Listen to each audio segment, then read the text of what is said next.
Everyone, this is Aishwarya and welcome to beauty with coach. So guys, आज हम लोग एक और कंपनी के बारे में बात करने वाले हैं and it is DXC technology.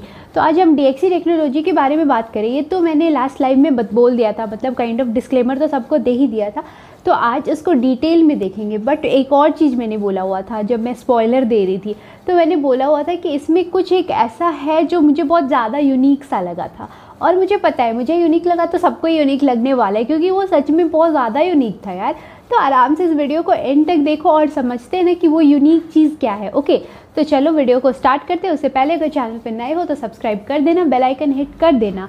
और अगर पुराने मेंबर हो तो कोई प्रॉब्लम नहीं है, वीडियो तुम्हारे लिए भी है। आराम से वीडियो देखो और उसके बाद शेयर करो। शेयर जितना ज़्यादा मन करे उतना करो।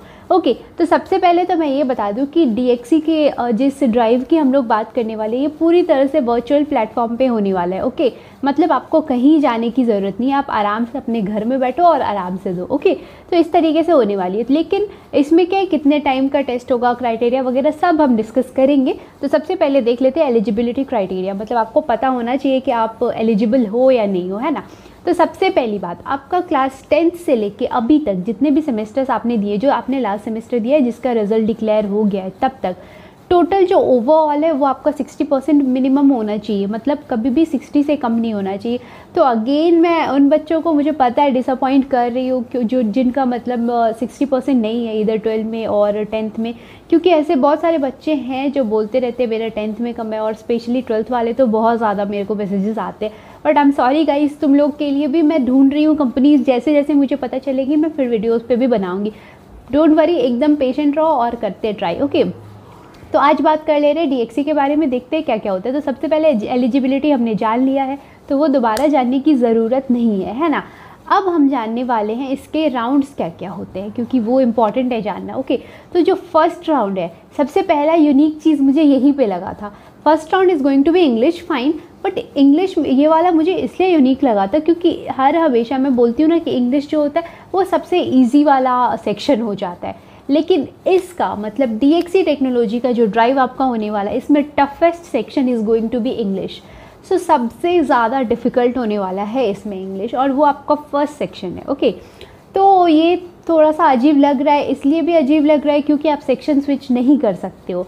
और it's not like section switch नहीं कर सकते हो, आप नेक्स्ट क्वेश्चन पे जाने के लिए भी आपको प्रीवियस क्वेश्चन को लॉक करना पड़ेगा।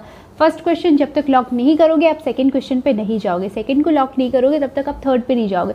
तो इस तरीके से चीज़ें होती हैं। ओके, तो ये मुझे थोड़ा सा अजीब भी लगा, क्योंकि यार फर्स्ट सेक्शन ही थोड़ा इतना डिफिकल्ट करने का क्या है, थोड़ा सा सिंपल बना देते। बट ठीक है ना, क्या ही कर सकते हैं। और डिफ़िकल्टी लेवल इसकी हाई है, ये तो मैंने बताया। अब एक और चीज़ की सेक्शनल टाइमिंग है। ओके, तो हमारा जो फर्स्ट सेक्शन है दैट इज़ इंग्लिश, इसमें कितना टाइम है और कितने क्वेश्चन हैं ये जान लेते हैं। तो इंग्लिश आपको 15 मिनट में ख़त्म करने हैं। टोटल नंबर ऑफ क्वेश्चन आपको 12 मिलने वाले हैं, that is 12। So 12 question you have to solve in 15 minutes. Okay, maximum. Okay, so इस तरीके का। और अगर आप पूछोगे कट ऑफ, तो एक्सपेक्टेड कट ऑफ जो मतलब उसके हिस्ट्री को अगर हम देखें उसके बाद बोले तो that is going to be somewhere around 10 question. Okay, so 12 में से आपका 10 क्वेश्चन सही होना चाहिए। And it's not like 10 question सही होने चाहिए, 10 के 10 मिनिमम सही होने चाहिए। बहुत सारी बार ऐसा भी हो सकता है कि इससे ज़्यादा भी कट ऑफ जाता है। Like on an average I am saying कि 10 सही होना चाहिए। ओके, उसके बाद हम आ रहे हैं नेक्स्ट राउंड पे। तो नेक्स्ट राउंड जो आपका होने वाला है that is going to be logical reasoning. Okay, और लॉजिकल रीजनिंग इसमें बहुत ज़्यादा डिफिकल्ट नहीं रहेगा और इजी भी नहीं रहेगा। ओके, तो ऐसा कुछ खुश होने का नहीं है, ये एकदम से मीडियम सा रहने वाला है। And again sectional timing, sectional cut off है, सब कुछ है।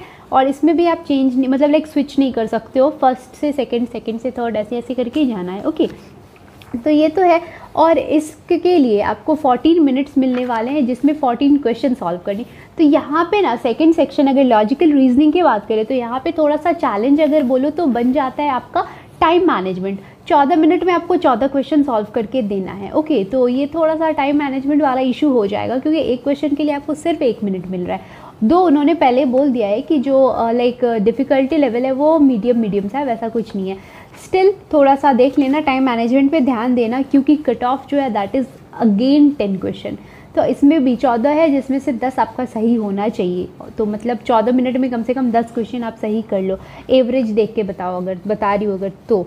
उसके बाद आते हैं हमारे थर्ड सेक्शन पे, और ये हो गया आपका quant, that is quantitative aptitude. Okay, so quant का भी एकदम से मीडियम सा ही है, कुछ वैसा नहीं है कि बहुत हाई फाई है और डिफ़िकल्टी लेवल की अगर मैं बात करी, और ऐसा भी नहीं है कि बहुत एकदम लल्लू पप्पू सा है, एकदम से पूरा मीडियम सा होने वाला है। और इसमें भी मेन चीज़ मुझे लगा टाइम मैनेजमेंट, क्योंकि यहाँ भी आपको 16 मिनट्स मिल रहे हैं टू सॉल्व 16 क्वेश्चंस, और अगर एवरेज देखिए कट ऑफ जाता है इसका 11 to 12 question. Okay, so at least 12 मान के चलते। ओके, सो एटलीस्ट 12 जो है वो आपका सही होना चाहिए with in 16 minutes, 16 minute. Okay, so yes ऐसे कुछ होना चाहिए। सो ये हो गई थर्ड राउंड की बात। फोर्थ राउंड अगर है, ये थोड़ा सा फिर से डिफ़िकल्ट है। मैं बोली ना, मुझे नहीं पता DXC वालों का मतलब इंग्लिश के साथ ऐसा क्या कनेक्शन है। Fourth round is again essay writing, इसको ये लोग राइटेक्स प्रो बोलते हैं। ओके, तो ऐसे राइटिंग है, तो उतना नाम पे नहीं जाना। ओके, तो फोर्थ वाला जो है वो ऐसे राइटिंग है, उसमें कोई एक टॉपिक दिला हुआ है जिस पे आपको ऐसे लिखना है। एंड ट्रस्ट मी, टॉपिक जो है वो थोड़ा सा डिफ़िकल्ट होने वाला है। जहाँ भी इंग्लिश की बात आती है ना, वो लोग थोड़ा डिफ़िकल्ट कर देते हैं। ओके, तो ये थोड़ा सा डिफ़िकल्ट होने वाला है, और एक ही क्वेश्चन है तो इसमें मैं कट ऑफ की बात क्या ही करूँ, है ना।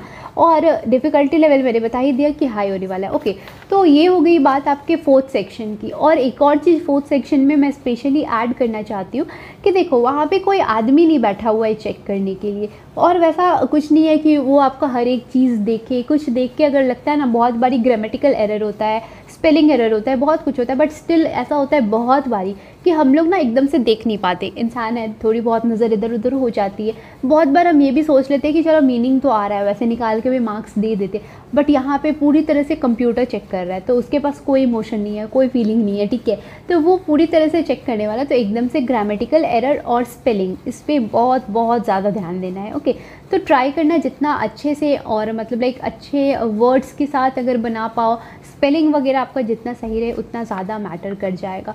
तो यहाँ पे क्या है ना कि आपका इमोशंस वगैरह देखने वाला कोई नहीं है, तो ये देख लेना। ये हो गया आपका फोर्थ सेक्शन।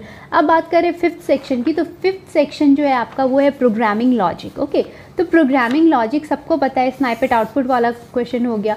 उसके बाद इसमें और भी कुछ है, जैसे कि आपका उप से कुछ क्वेश्चन हो सकता है, आपका डेटा स्ट्रक्चर से कुछ क्वेश्चन हो सकता है, जावा से कुछ बेसिक क्वेश्चंस हो सकते हैं। तो इस तरीके के कुछ क्वेश्चंस हो सकते हैं। ओके, तो आप पूछोगे टोटल नंबर ऑफ़ क्वेश्चन क्या है, तो टोटल नंबर ऑफ़ क्वेश्चन इसमें आपको 12 मिलने वाले हैं, जो आपको सॉल्व करना है 15 मिनट में, और डिफ़िकल्टी लेवल इसका भी मीडियम है। ओके, तो 12 question you have to solve in 15 minutes. Okay, और इसका भी अगर कट ऑफ देखें तो ये समवेयर अराउंड 8 जाता है। मैक्सिमम बच्चे स्नाइपेट आउटपुट वाले में फंस जाते होंगे, मुझे ऐसा लग रहा है, पर जो भी तो 8 जाता है। ओके, उसके बाद अब हमारे जो फर्स्ट राउंड हमारा ऑनलाइन राउंड हो रहा था, उसके एकदम लास्ट वाले सेक्शन पे, दैट इज़ ऑटोमेटा फिक्स।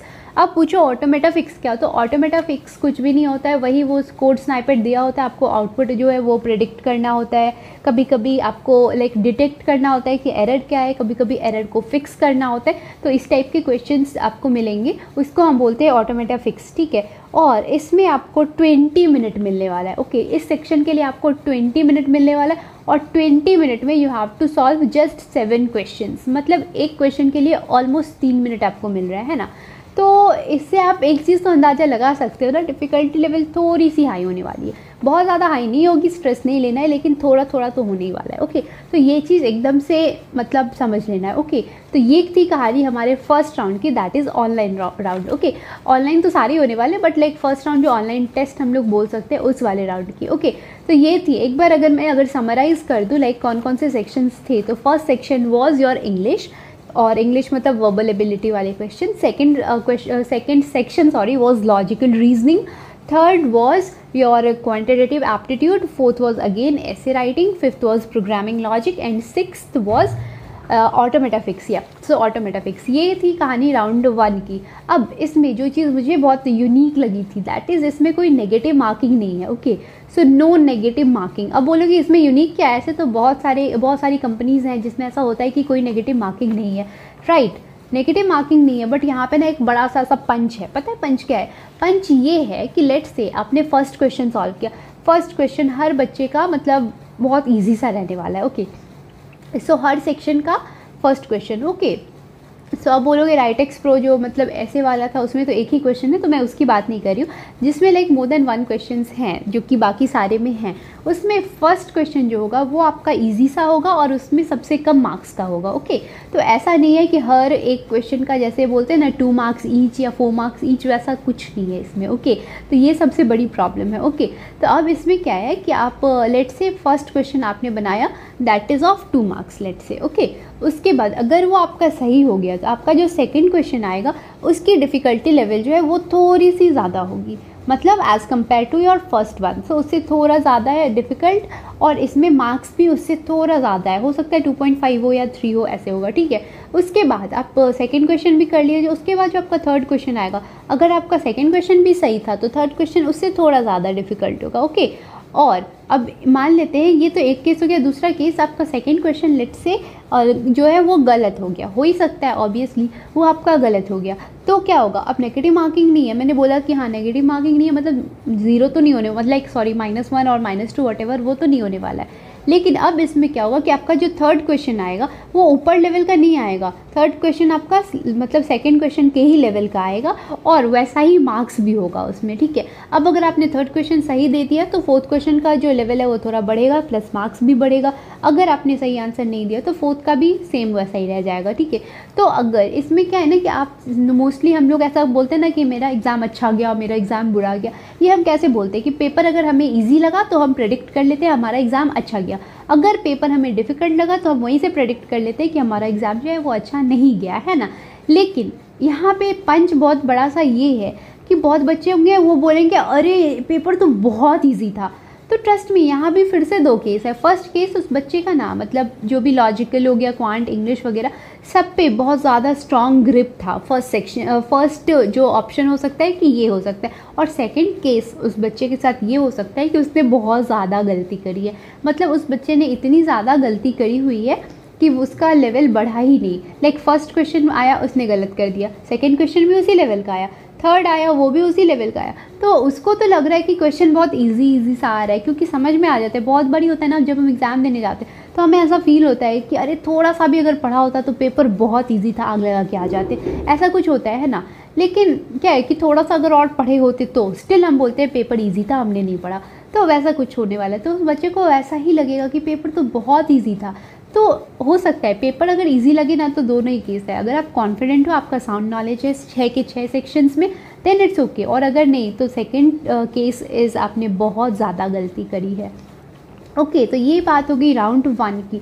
अब बात करते हैं राउंड 2। तो जब राउंड 1 जिन बच्चों ने लेट से क्लियर कर लिया है उन बच्चों को बुलाया जाता है फॉर टेक्निकल इंटरव्यू, और टेक्निकल इंटरव्यू जो बच्चे कर लेते हैं क्वालिफाई उन बच्चों को बुलाया जाता है for like what we call that HR interview. Okay, so उन बच्चों को HR इंटरव्यू में बुलाया जाता है, और वो भी जो क्लियर कर लेते हैं उनको बुला लेते हैं आराम से आ जाओ DXC ज्वाइन कर लो, और पैकेज होता है 3.6 का, तो पैकेज भी मैंने बता दिया, तो 3.6 LPA का, तो वो भी हो जाता है। ओके, तो ये सब थी बात, मतलब ये कहानी थी DXC के रिक्रूटमेंट प्रोसेस और ड्राइव वगैरह की।